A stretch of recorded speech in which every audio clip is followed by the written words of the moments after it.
Assalamualaikum warahmatullahi wabarakatuh. Kembali dengan cerita mistis bagian 4, bisikan iblis nyawa yang tergadaikan. Keesokan paginya saat dia bangun, dan hal yang pertama ia lakukan adalah mencari Uswatun yang rupanya sedang ada di pawon. Tampak lahap memakan seiris daging. Mereka saling menatap satu sama lain sebelum Sa'diyah mendekatinya. "Mambengnya wakmu neng ditun?" Uswatun tampak bingung. Ekspresinya menunjukkan ekspresi ketidaktahuan apapun. "Neng dito mbak? Atau ndak kemana-mana?" Aneh, namun Sa'diyah yakin ia melihat dengan mata kepala sendiri. Dan bagaimana bisa Atun mengatakan hal sebaliknya? Meski penasaran, namun Sa'diyah tidak bisa mendapatkan jawaban apapun dari Uswatun. Sekeras apapun ia memaksakan bicara, karena Atun hanya mengatakan ia tidak kemana-mana. Si bapak sendiri masih jarang pulang. Sekalipun ia pulang, paling hanya untuk mengganti bajunya saja. Di malam yang entah keberapa, di sana Sa'diyah kembali memergoki si bapak, membawa Uswatun pergi. Sa'diyah nekat untuk mengikuti. Meski diliputi perasaan was-was dan ketakutan yang menjadi-jadi, Sa'diyah berjalan jauh di belakang. Mereka menuju sebuah jalan yang Sa'diyah tahu kebun itu adalah kebun jati. Apa yang dilakukan bapak dan Uswatun di tengah malam seperti ini? Terlebih di sebuah kebun jati yang Sa'diyah tahu adalah salah satu tempat yang jarang didatangi oleh siapapun. Dinginnya malam tak menghentikan rasa penasaran Sa'diyah sampai ia melihatnya. Sa'diyah melihat Uswatun di depan sebuah pohon rimbun. Pohonnya sendiri tidak terlalu tinggi dari dirinya. Namun di dalam pohon itu ada luyak berisi bunga dan sesaji lengkap dengan jarum dupa di atasnya. Uswatun kemudian melahap isi luyah itu dengan tangan kosong. Si bapak hanya duduk menyaksikan anak bungsunya melahap habis apa yang ada di depannya, termasuk bebungaan dan kopi hitam itu. Jantung Sa'diyah berdegup kencang tidak karuan sebelum terdengar suara mengembik di belakangnya. Sa'diyah terdiam kaku lalu jatuh pingsan. Sa'diyah terbangun dengan kondisi demam tinggi, namun masih mengingat jelas apa yang ia lihat. Pak Wanto duduk di sampingnya menatap dingin, namun tak sepatah pun kata keluar dari mulutnya. Apakah ini cara bapak membungkam mulut Sa'diyah agar tidak menceritakan kepada siapapun? Berbeda dengan bapak yang lebih banyak diam, Uswatun tampak sedang bermain dengan dua kakaknya, Yuni dan Rina, seperti tidak ada yang terjadi padanya. Namun semenjak itu hanya Uswatun yang memandang Sa'diyah dengan tatapan penuh kebencian. Selebihnya ia tahu Uswatun bukan lagi seperti adik bungsunya lagi. Mbak. Seseorang menggoyang tubuh Sa'diyah. Sebelum ia menyadari siapa yang membangunkan dirinya, ia melihat Rina, wajahnya panik. Atun gak ada di tempatnya.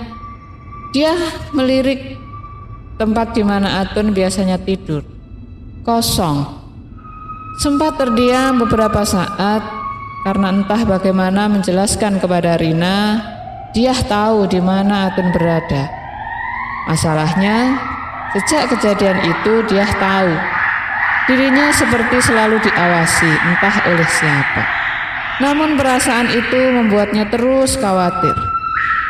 Dengan berusaha tetap tenang, meski ketakutan meliputi perasaan dia, ia berjalan dari tempat tidurnya melangkah ke kamar. Ia hanya mengatakan mungkin Atun ada di kamar orang tuanya, karena ini bukan kali pertama si bungsu pergi berpindah ke kamar orang tuanya. Dia menutup pintu kamarnya yang terbuat dari triplek tipis karena memang keluarganya bukan keluarga yang gelimang harta. Sempat ragu, namun dia membulatkan tekad. Sebelum ia mendengar suara Atun, ia sedang mendendangkan sebuah nada permainan kesukaannya. Jublak-jublak suweng, suwenge tenggelenter, mambu ketudung kutel, Pak Gempong lera-lere sopong guyu ndelikake. Sir-sirpong delik kosong, sir-sirpong delik kosong. Suaranya terdengar dari dalam belakang rumah saat dia berjalan mendekatinya. Ia yakin itu suara Atun.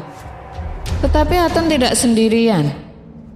Ia mendengar ada 2 atau 3 suara lain sedang menyanyikannya bersama-sama.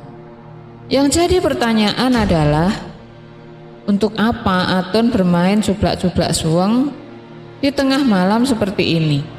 Berusaha mengintip. Saat dia mendekati gubuk rumah yang terbuat dari bambu. Di sela-sela lubang itu ia mendekatkan wajahnya, melihat dengan seksama. Namun tepat ketika saat dia melihat figur Atun tengah duduk bersila, nyanyian mereka berhenti, berganti dengan kesunyian. Kesunyian itu membuat suasana saat itu menjadi begitu mencekam. Seolah-olah mereka tahu seseorang sedang mengamatinya. Di tengah pikirannya tentang mereka, saat dia melihat Atun, kepalanya menoleh tepat di mana saat dia berdiri menatapnya. Jantung saat dia terasa seperti mau copot. Belum berhenti sampai di sana, saat dia seperti ingin lari saja dan kembali ke atas ranjangnya. Namun, semua ini membuat saat dia penasaran. Berbuah nekat saat dia mengintip kembali. Namun yang ia dapat, tepat di lubang itu, mata mereka bertemu. Atun tahu saat dia melihatnya. "Mbak," kata Atun. Ia memanggil nama dia. "Ayo main." Karena seperti tertangkap basah, maka saat dia melangkah keluar, membuka pintu belakang rumahnya, dan dilihatnya Atun mengamati dengan senyuman ganjil yang menakutkan. Saat dia mengikuti langkah Atun, penasaran dengan suara siapa saja yang ia dengar tadi, saat dia dibuat dia mematung, manakala ia melihat di hadapannya ada Rina, Yuni, sedang duduk bersila seolah menunggu mereka. Bila Rina dan Yuni ada di sini bersama Atun, lalu siapa yang ada di kamar? Meski puluhan pertanyaan muncul di dalam pikirannya, saat dia mencoba untuk tenang dengan apa yang terjadi. Ia duduk bersila sama seperti yang lain, sampai ia mendengar Atun mengatakan, "Sing dadi Pak Empo sampean dulu ya Mbak." "Yang jadi Pak Empo kamu dulu ya Mbak." Awalnya ragu, namun saat dia mengiyakan permintaan Atun, ia tahu akhir-akhir ini hubungan mereka seperti berjarak, dan dia tidak tahu apa alasannya. Jadi, bila menjadi Pak Empo bisa membuat Atun dekat lagi dengan dia, maka dia akan melakukannya. Semua tahu apa itu Pak Empo.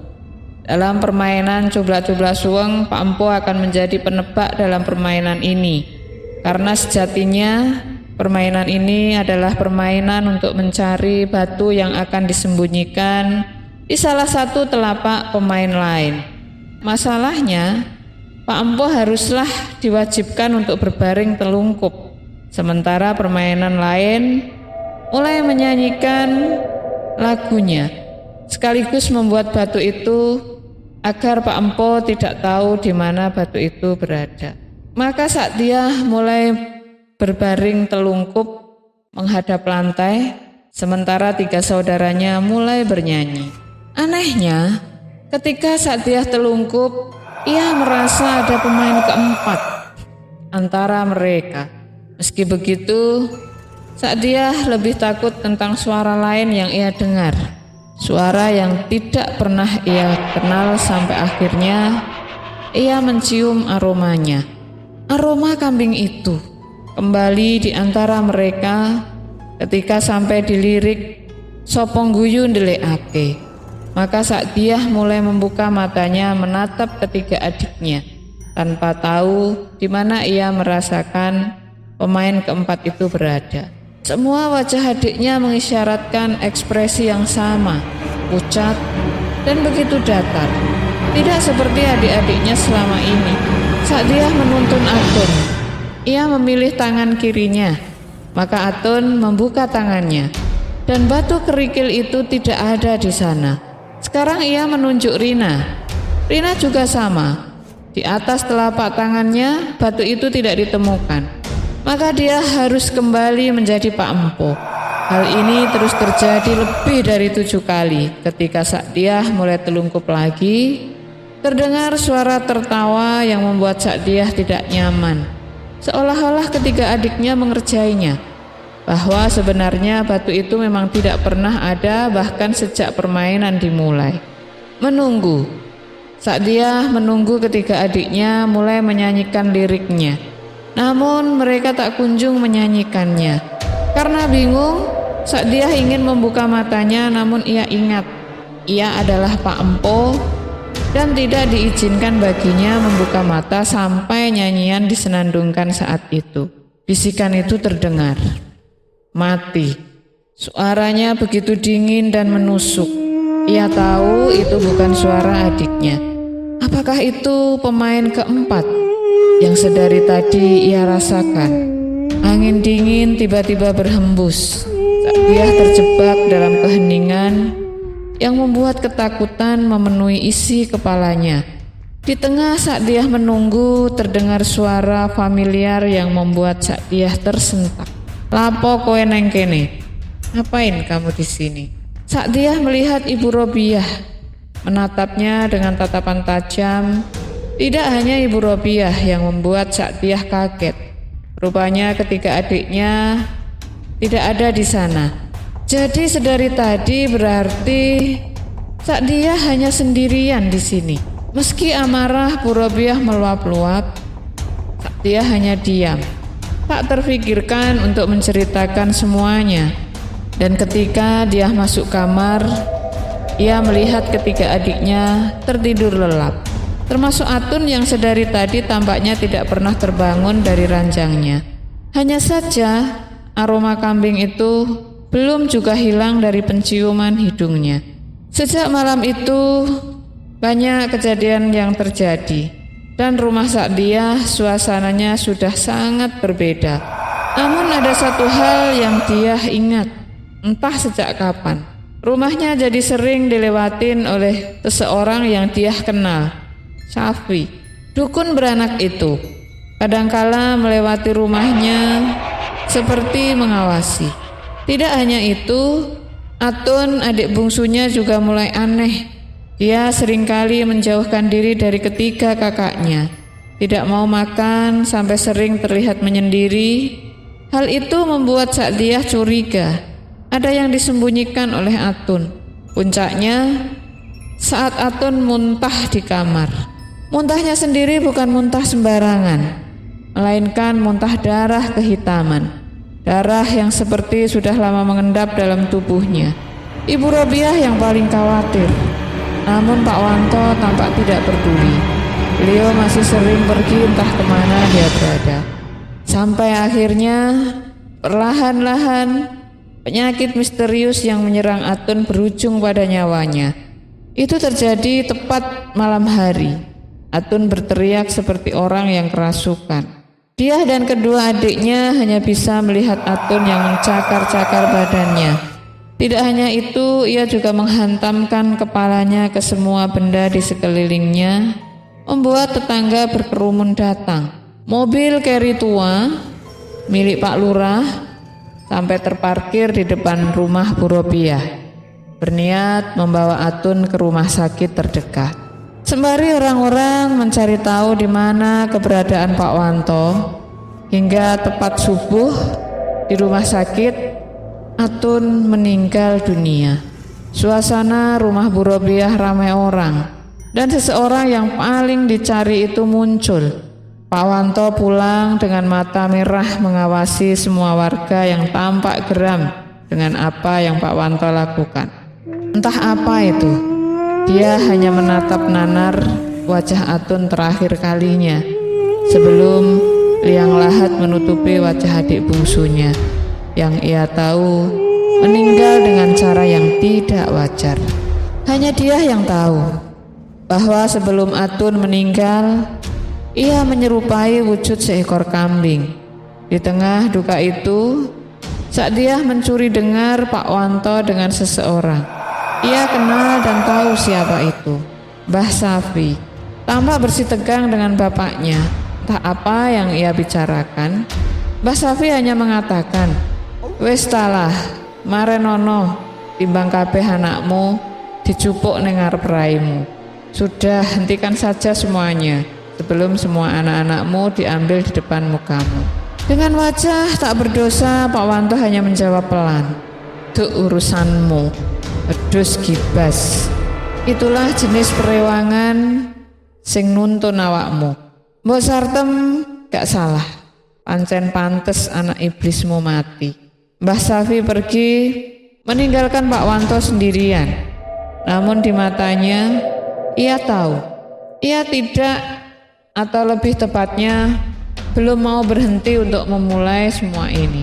Iblis masih berbisik di telinganya. Kematian Atun banyak menimbulkan pertanyaan. Selain itu, banyak warga yang juga melihat gelagat aneh pada Pak Wanto. Namun tidak ada yang berani menegur apalagi bertanya apa yang sedang Pak Wanto lakukan. Lamban namun pasti, rumor keluarga Pak Wanto menyebar bagai penyakit. Namun satu hal yang diingat teman gue, Pak Wanto yang dikenal warga bermata pencaharian sebagai buruh tani, tiba-tiba menjelma menjadi orang kaya raya. Tidak ada yang tahu dari mana ia mendapatkan sumber kekayaan itu. Sebegitu kayanya sampai mampu membeli tanah luas. Tanah yang ia beli adalah tanah di mana kebun jati itu berdiri. Dibangunlah rumah besar dengan 2 lantai lengkap dengan semua tetek bengek menyerupai orang kaya baru. Sampai sini masih tidak ada yang berani mempertanyakan dari mana sumber kekayaan itu. Mulai banyak orang membicarakan tentang pesugihan, bersekutu dengan setan, atau melakukan tindakan ilegal. Akan tetapi tidak ada yang bisa membuktikan ucapan itu. Satu hal yang membuat warga semakin curiga setiap hari, di depan rumahnya terparkir mobil mewah berbagai merek. Mobil-mobil itu berjejer di depan rumah Pak Wanto, sampai-sampai seperti terlihat pemandangan hajatan anak presiden. Tidak hanya itu, kampung ini jadi ramai oleh wajah-wajah baru yang selalu berseliweran di depan rumah Pak Wanto. Di sini warga mulai resah dan mulai mencari tahu. Selidik demi selidik, rupanya entah sejak kapan Pak Wanto menjadi tabib yang dapat menyembuhkan berbagai penyakit dengan cara memindahkan penyakitnya ke tubuh binatang. Binatang itu adalah seekor kambing. Kambing ini khusus dan harus sesuai dengan arahan Pak Wanto. Bisa dibilang setiap kambing memiliki ciri khusus dan hanya Pak Wanto yang tahu model kambing seperti apa yang harus dibawa oleh mereka yang ingin mencari jalan sembuh lewat jalur yang menurut beberapa orang dipercaya sesat. Dari sini kita akan mulai masuk ke inti ceritanya. Cerita yang dulu sempat bikin gue penasaran dan melihat langsung lokasinya.